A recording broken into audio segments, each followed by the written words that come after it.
Megan Rapinoe is still a really awful person that nobody likes. Well, actually, a lot of people do like her. Come on, I'm being hyperbolic, but she's divisive. You know, a lot of people in this country don't like her. A lot of people seem to like her. And so she is supposed to represent the USA, but actively despises it and speaks out against its history. She encourages people not to stand for the national anthem or sing the Star Spangled Banner and things like that.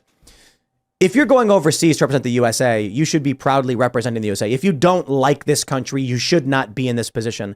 And so I'm not going to sit here and rag on her and be like, haha, what an awful player. She screwed up this one time. She missed a penalty kick. It is kind of embarrassing. She loses. She laughed about it when it happened. She started crying later. But the funny thing is when she's crying, it also looked like she's laughing too. She starts like acting like she's crying and then she looks up and she's smiling and laughing. Here's my conspiracy theory. She missed it on purpose because she wanted to, she's retiring. Her and a couple other players apparently are retiring. They're done. They're like, let's take our early exit, take our cash, do our endorsement deals. We out. Conspiracy theory.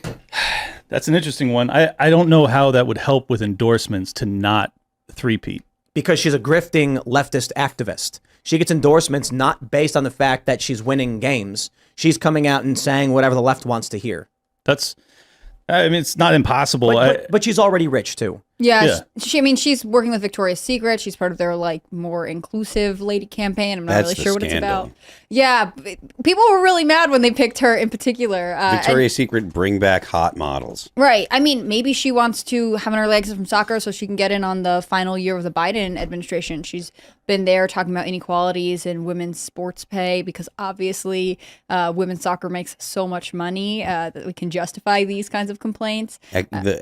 She models herself as the face of oppression. Henry Hazlitt's Economics in One Lesson would fix this problem.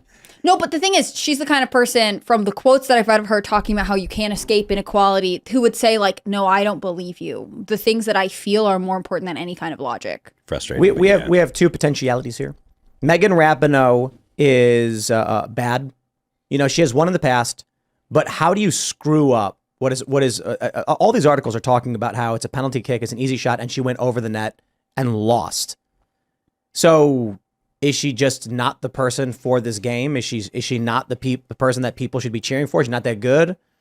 Did she make a simple mistake, or did she spike the game because she wants to leave early and not have to spend how much more time overseas flying around playing these games? I think it would have only been a couple more weeks. So I doubt she blew it intentionally. I think she's over the hill, and her focus is on activism as opposed to the sport. And I think it's as simple as that. Is that like then she gets there on the big stage. She hasn't been committed to the sport like she had her entire career, and she chokes when it matters most. Yeah, I mean, she didn't. It wasn't like everyone's saying that the goalie played a great game, which she did, but she also completely went over the net. It was like not even close to like on target. So there was other players that did the same thing. Right, that's true. One of the youngest players did the exact same. Penalty kicks always stressful. Yeah. But look, can we just get back to a period in American history where like the idea of whether or not the U.S. is either in heaven or hell is not dictated based off of women's soccer? I think that's so strange to me. No, Clint, we actually can't. We're going to hell. What is Trump talking about?